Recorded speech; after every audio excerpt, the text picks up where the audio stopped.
18 বছর আগে চাকরিচ্যুত 85 কর্মকর্তার চাকরি ফেরত দেওয়ার নির্দেশ। 18 বছর আগে 2007 সালে তত্ত্বাবধায়ক সরকারের আমলে চাকরিচ্যুত 85 জন উপজেলা নির্বাচন কর্মকর্তা চাকরিতে পুনর্বহালের নির্দেশ দিয়েছেন সুপ্রিম কোর্টের আপিল বিভাগ। সেই সঙ্গে এই সব কর্মকর্তাকে সব সুযোগ সুবিধাও ফেরত দেওয়ার নির্দেশ দিয়েছেন সর্বোচ্চ আদালত।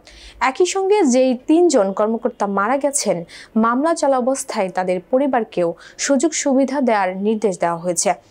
মঙ্গলবার প্রধান বিচারপতি সৈয়দ রেফাত আহমেদের নেতৃত্বাধীন 5 সদস্যের আপিল বিভাগের বেঞ্চ এই আদেশ দেন। এর আগে এই সংক্রান্ত আপিল ও পুনর্বিবেচনা আবেদনের উপর পৃথক আবেদনের শুনানি শেষে গত বৃহস্পতিবার প্রধান বিচারপতি সৈয়দ রেফাত আহমেদের নেতৃত্বাধীন 5 সদস্যের আপিল বিভাগ রায়ের এই দিন ঠিক করেন। আদালতে এদিন আপিলকারীর পক্ষে জ্যেষ্ঠ আইনজীবী সালাউদ্দিন দোলন শুনানি করেন। পুনর্বিবেচনায় আবেদনের পক্ষে জ্যেষ্ঠ আইনজীবী প্রবীর নিয়োগী ও মোহাম্মদ রুহুল কুদ্দুস কাজল শুনানি করেন। রাষ্ট্রপক্ষে শুনানি করেন অতিরিক্ত অ্যাটর্নি জেনারেল অনিক আর হক। নির্বাচন কমিশনের পক্ষে শুনানি করেন আইনজীবী মোহাম্মদ খালিকুজ্জামান ভূঁইয়া।